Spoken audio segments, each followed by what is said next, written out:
নমস্কাৰ। আজি কবিতাটিৰ শিৰোনাম হৈছে সদাগৰৰ বোজা।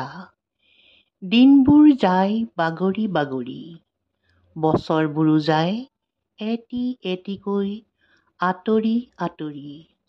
সময় ঘণ্টাবোৰো যায় সলনি হৈ দিন মাহ বছৰৰ ৰূপত আঁতৰি আঁতৰি যায় গুচি।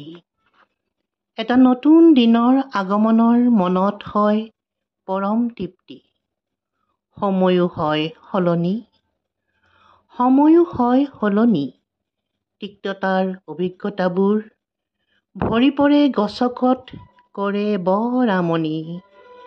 ফুলৰ পাচিত ভৰি পৰে ফুলৰেই সুগন্ধি। দৰিদ্ৰতাই ভাবে সময়ৰ দিনলিপিক বোজা বুলি। সদাগৰে তৃপ্তি পায়, বুজি কিন্তু নাপায়। সদাগৰে তৃপ্তি পায়, বুজি নাপায়। কাণ পাতি শুনে, সোধে বোজানো কি? কাণনো কি? বোজানো কি? কাণনো কি? ধন্যবাদ।